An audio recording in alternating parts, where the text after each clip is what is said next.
Girtîgeha Ulucanlarê li navçeya Altındağ ya Enqereyê.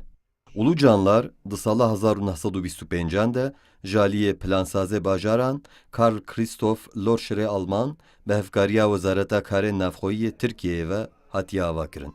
Ulucanlar 81 salan wek girtîgeh hat bikaranîn û di kudetaya 12 îlonê de ev zindan mîna zindana Diyarbekirê bê şkenceyên giran hate rojevê. Piştî 81 salan girtîgeh hate girtin. Her wiha di sala 2006 de girtîgeha Ulucanlarê bû mozexane û di sala 2011 de deriyê xwe ji bo serdana welatiyan vekir. Girtiyên ku di vê girtîgehê de mane dibêjin girtîgeh gelekî nexweş bû.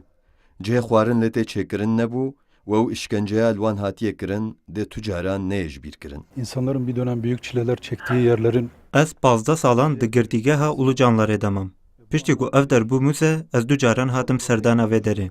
Li navbera her du heyeman de gelek cudahî heye. Li cihê razanê cihê xwarin lê tê çêkirin tu nebû. Cihê razana jinan bi temamî şolê re kirine. Mixabin gelek tiştên wê çaxê di vê muzexanê de nînin. çok zor şartlarda. Di heyema kudetayê de ez di zindana 4 demam. Gelek zor û zehmet bû. Ji ber ku em girtiyên siyasî bûn, kiryarên gelek cuda li ser me hebûn. Dibin dirêncekan de îşkence li me dikirin. Di vê mozexanê de peykerên girtiyan, cil û bergên kesayetiyên navdar û wêneyên kesên ku di vê derê de mane tên pêşkeş kirin. Piştî ev girtîgeh bû mozexane, li ser vê xebatên akademîk jî hatin destpêkirin. Ev xebat bi taybetî li ser derûnî û fikra mexdûrên girtîgehê û kesên serdana mozexaneyê dikin dimeşe. Akademîsyen amaje vê yekê dikin ku armanca wan ronîkirina wan rûdanane ku di tariyê de mane.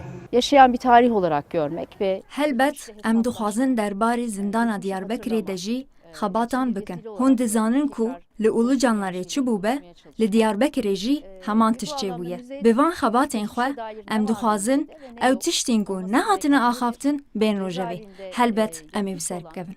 Di vê girtîgehê de gelek siyasetmedar, rewşenbîr, nivîskar û şoreşger mane û ji sala 1907 heta sala 1908 18 kes lê hatine darvekirin.